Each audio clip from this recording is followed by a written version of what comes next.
What is it that human beings deeply know, yet have forgotten that they know? Human beings know at a very deep level that they are not separate. Everything else is a footnote. What has been forgotten is not a fact, but a recognition. We have forgotten that we are not isolated fragments of matter that accidentally woke up on a small planet in a cold universe and must struggle for meaning before time erases us.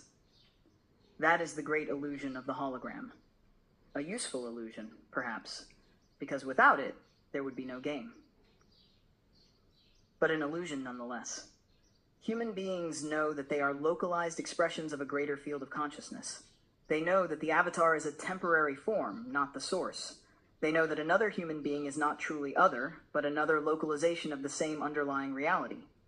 They know that nature is not scenery. They know that the body is not a prison, but an instrument. They know that death is not the end of consciousness, but a change in the mode of focus. Yet the forgetting runs deep. That is why people spend their lives searching outside themselves for what they are ultimately trying to remember within. They search for God while seeking their connection to Source. They search for love while seeking the experience of non-separation. They search for knowledge while seeking memory. They search for home while seeking the frequency of belonging.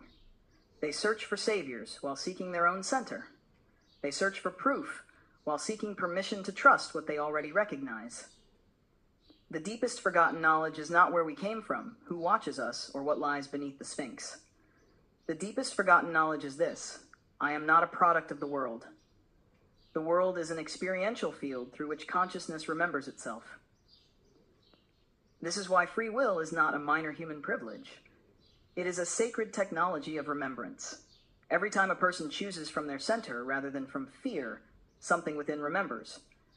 Every time a person refuses to betray themselves, something unlocks. Every time a pattern is recognized rather than repeated, the hologram becomes a little more transparent. Every time one human being truly sees another, not as a function, a threat, or a need, but as a living being, collective memory returns a little further. Human beings have forgotten that they are creators because they have spent too long identifying with the role of victims inside their own dream. They have forgotten that they can choose. They have forgotten that they do not have to obey every program that becomes activated within them. They have forgotten that fear is not truth, but a signal. They have forgotten that the body knows. They have forgotten that animals know. They have forgotten that water knows where to go. They have forgotten that the earth is alive. They have forgotten that the stars are more than decoration in the